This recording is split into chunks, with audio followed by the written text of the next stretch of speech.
Di video ini saya bakal coba rakit HP Smasnook lagi. Saya beli mesin dan juga LCD-nya. Lalu saya tempelin LCD-nya. Walaupun prosesnya sukses, sayangnya ini HP ternyata mesinnya punya penyakitan aneh. Assalamualaikum warahmatullahi wabarakatuh. Kemarin saya coba rakit HP Smasnook A2 Core. Dan kalau kalian lihat secara detail, di video kemarin tuh saya beli mesin HP yang lain. Dan HP tersebut adalah Samsung A01 Core. Samsung A01 Core ini bisa dibilang HP tolol dan HP kentang terakhirnya Samsung. HP ini dirilis di tahun 2020 dan secara tidak langsung merupakan penerus dari A2 Core dan J2 Prime HP tolol. Secara spesifikasi, HP ini speknya kentang banget. Dan ada versi RAM 1GB-nya. Ya, di tahun 2020 HP ini masih pakai RAM 1GB dan merupakan HP RAM 1GB terakhir dari Smasnook. HP ini sayangnya malah cukup laku kalau dibandingkan dengan A2 Core. Bukan karena HP-nya bagus, melainkan karena datang di saat yang tepat, yaitu di tahun 2020 saat ada Konoha. Waktu itu orang banyak yang kebelet beli HP buat sekolah dan kerja di rumah, sampai HP jelek aja dibeli. Sesuai seperti kata CEO Samsung Zhang Purnama, banyak yang tertipu dengan HP ini. HP ini juga sama nasibnya seperti A2 Core, di mana kalian bisa mendapatkan mesin dan LCD HP ini secara cukup terjangkau. Gara-gara itu, akhirnya saya check out juga mesin HP ini. Setelah beberapa hari, akhirnya paketnya sudah sampai di Cibaduyut. Langsung aja kita coba rakit setelah pesan-pesan berikut.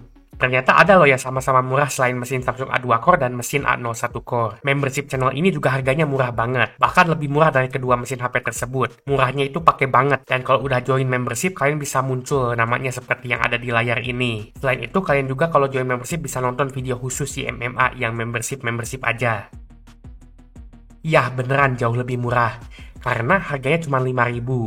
Wah, murah banget. Untuk mesinnya, kemarin sudah saya unboxing saat beli mesin A2 Core. Karena penjualnya sama dan saya sekalian beli dua mesin HP. Saya dapat mesin A01 Core ini seharga sekitar 70 ribuan dengan kondisi katanya ada polanya. Ada beberapa orang yang request masuk A01 Core ini. Padahal aslinya saya udah sekalian beli mesin A01 Core ini pas kemarin beli mesin A2 Core. Kalau lihat dari tulisan yang dicoret di layarnya, ya ini layarnya pecah dan gak fungsi. Ini tuh versi RAM 2GB katanya. Padahal saya tuh berharap dapatnya versi 1GB biar bisa ngerasain HP RAM 1GB terakhir. Ini kondisi HP-nya udah retak parah, dan juga LCD-nya ngeblank udah gak nampilin layar lagi. Langsung aja kita coba buka HP-nya. Pertama saya perlu copot dulu SIM tray-nya, karena ini tuh HP-nya baterai tanam seperti Samsung A2 Core kemarin. Setelah itu kita perlu lepas backdoor-nya. Ini sedikit lebih keras dan susah kalau dibandingin sama A2 Core. Tapi kalau dari caranya itu kurang lebih sama. Saya masukin pick gitar di SIM tray-nya, udah itu kelilingin frame-nya sampai klipnya kebuka semua. Ini agak-agak keras, lebih keras dari A2 Core. Setelah saya kelilingin gitar pick-nya, akhirnya bisa lepas backdoor-nya. Dan kita bisa lihat dalaman dari HP Samsung A01 Core ini. Ada dua persamaan dari A2 Core di HP ini. Pertama, ada tembaga yang cukup besar, padahal ini tuh bukan HP gaming. Dan yang kedua, ini sepertinya pakai baterai copotan juga. Jadi itu sebenarnya HP pakai baterai copot tapi dibikin tanem. Selanjutnya saya coba copot baterainya. Ini tuh harusnya pakai suction cup, cuman waktu rekam video ini saya coba pakai obeng buat ngangkat itunya baterainya. Untungnya lemnya nggak rekat, jadi gampang lepasnya. Bisa kalian lihat sendiri, ini kelihatan banget baterai yang bisa dilepas tapi dibikin tanem. Selanjutnya kita perlu pasang LCD di HP ini. Namun tidak seperti A2 Core kemarin yang udah gak ada LCD-nya, HP ini masih kepasang layar yang rusak. Jadi mau gak mau saya perlu lepas dulu. Dan pertama saya perlu masak air panas dulu. Setelah itu saya tempelkan wajan berisi air panasnya di atas HP-nya. Saya gak punya heat gun, jadi saya coba pakai cara ini buat panasin LCD-nya, biar lemnya lemah. Saya diamkan beberapa menit dan ini layar HP-nya sudah terasa panas.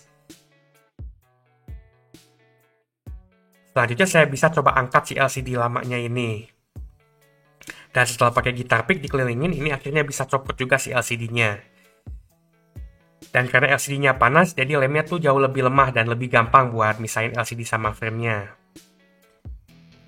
Dan si LCD-nya ini terbagi jadi dua bagian karena saya agak salah dikit pas copotinnya. Tapi gak masalah sih, yang penting bisa lepas LCD-nya. Dan LCD-nya ini udah gak nempel lagi sama frame-nya. Selanjutnya kita perlu pasang LCD barunya. Untuk ini saya beli LCD yang agak mahal. Ini merek Pozi bukan Ponzi. Yang katanya lebih premium. Kalau dari harganya sih ini 140.000, yang biasanya itu 70 ribuan. Dan memang bener aja ini lebih premium, bukan premium bensin.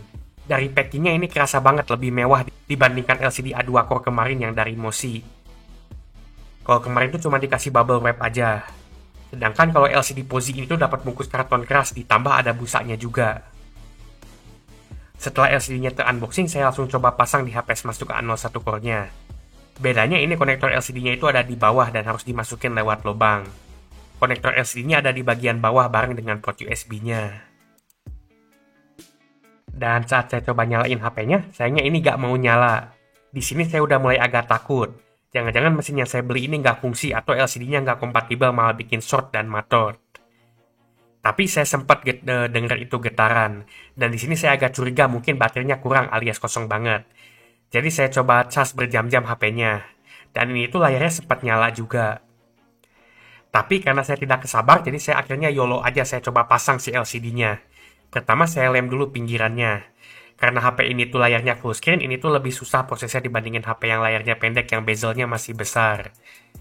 Karena ini tuh bezelnya lebih tipis kalau HP yang full screen. Kita perlu cukup pasang di pinggirannya aja lemnya, nggak perlu pasang di tengah yang ada besinya. Kemarin pas saya rakit A2 core, saya salah. Saya malah kasih lem di tengahnya. Seharusnya nggak perlu kasih lem di dalam yang ada besinya, cukup di pinggirannya aja. Lem di pinggir juga LCD-nya sudah bakalan nempel ke frame-nya. Dan untuk di bagian atasnya itu hati-hati pas ngelemnya, jangan sampai kena earpiece dan kameranya. Dan akhirnya saya beres ngelemnya. Ini jangan langsung ditempel LCD-nya, tunggu agak kering dikit lemnya biar gak bocor masuk LCD-nya. Tapi jangan sampai kering banget, nanti malah gak nempel. Terima kasih banyak buat kalian yang sudah mengingatkan saya di komentar untuk tidak pasang lem di tengahnya. Karena kalau misalnya mau dibuka lagi nanti bakalan susah kalau di lem tengahnya. Selain beli LCD, saya juga iseng beli alat penjepit LCD. Nanti saya coba jepit pakai alat penjepit LCD ini biar lemnya nempel dan gak ngangkat si layarnya. Sekarang saya coba tempelin LCD-nya. Pertama saya masukin dulu fleksibelnya ke lubang yang ada di bawah.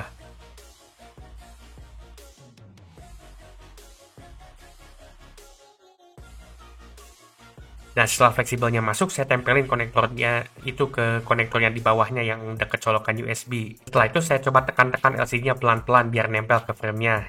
Karena tadi kita udah kasih lem, jadi ini bakalan nempel. Selanjutnya saya coba pakai si penjepit LCD-nya. Sayangnya saya belinya cuma satu, jadi setiap beberapa menit saya coba tuker-tuker posisinya. Tentu saja ini masih belum bisa nyala HP-nya, dan akhirnya saya coba biarin dicas HP-nya tunggu sampai bisa ngisi baterainya. One eternity later. Dan setelah dicas lama, akhirnya alhamdulillah bisa nyala HP-nya. Cuman ini nggak sembarangan dicas. Dan bagian terbaiknya itu, ini pas ngebuka segel pelindung LCD-nya. Ini tuh satisfying banget, apalagi kalau sukses pasang LCD-nya. Ini di pinggirnya masih ada bekas lemnya dan bisa dikletek manual sampai hilang. Saat dinyalakan, ternyata ini nggak ada polanya. Dan juga HP ini masih ada wallpaper dan data-data bekas pengguna sebelumnya. Wallpapernya ada gambar Minion dan Happy Birthday. Saya coba cek di galerinya, ini masih ada foto-fotonya. Bahkan saya nemu foto KTP, tapi bukan KTP OHIM. Selain KTP, saya juga nemu foto HP Sony Xperia di dalamnya. Dan pas saya cek aplikasi yang terpasang, ini ada yang gacor-gacornya. Dan gak tahu kenapa, di sini tuh ada Mi Remote. Padahal ini HP gak ada IR blasternya dan gak bisa cosplay remote. Rehan WhatsApp-nya juga masih nempel di sini dan ada isi chat-nya.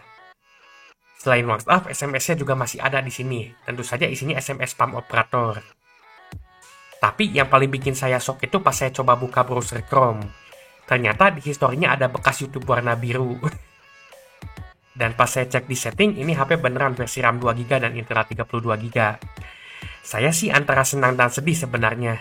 Senang karena speknya lebih tinggi, tapi sedih karena nggak bisa ngerasain HP RAM 1GB terakhir. Karena saya mau pakai HP ini dan nggak mau ada data bekas orang, akhirnya langsung aja saya reset HP-nya. Saya hapus dulu akun Google-nya dan langsung gas reset si HP-nya. Setelah di-reset, ini langsung restart dan nge-wipe partisi datanya biar semua data penggunanya hilang, termasuk history browsernya. Setelah beres resetnya, ini langsung masuk ke OOBE-nya. Ini prosesnya cukup lama karena spek HP ini kentang, tapi akhirnya beres juga. Saya juga iseng coba beli casing dan tempered glass buat HP ini. Harga keduanya udah mendekati sama harga mesin HP-nya, jadi saya juga gak tahu ini worth it atau enggak.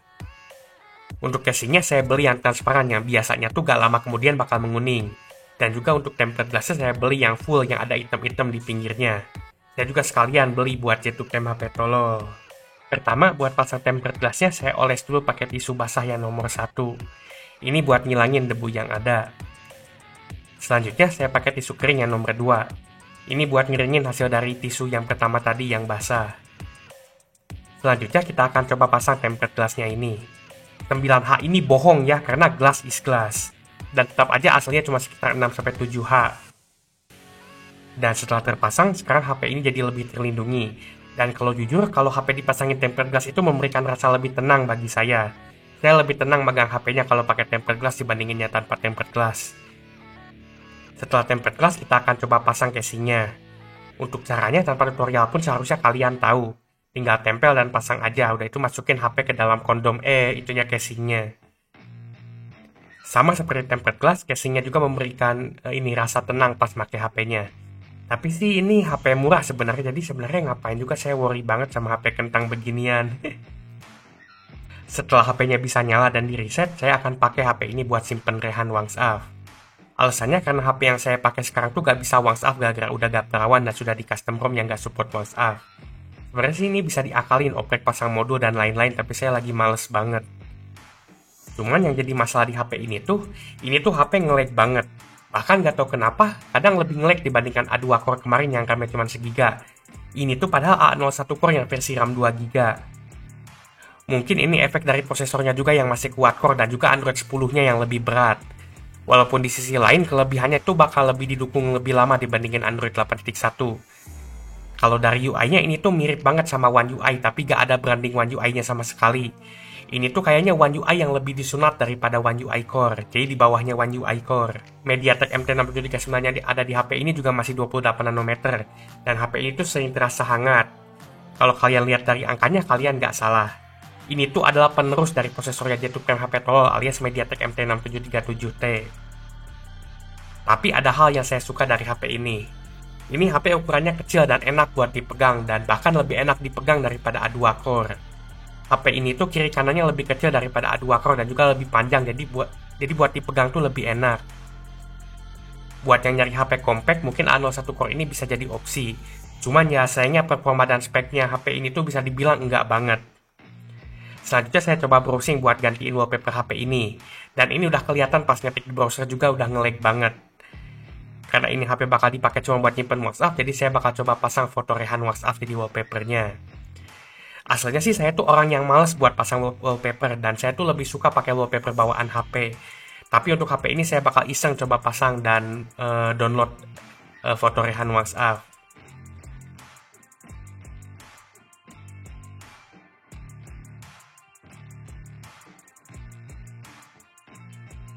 Buat ganti wallpapernya tinggal pergi ke home screen, udah itu pilih wallpaper dari galeri, udah itu pilih gambar yang baru di-download tadi.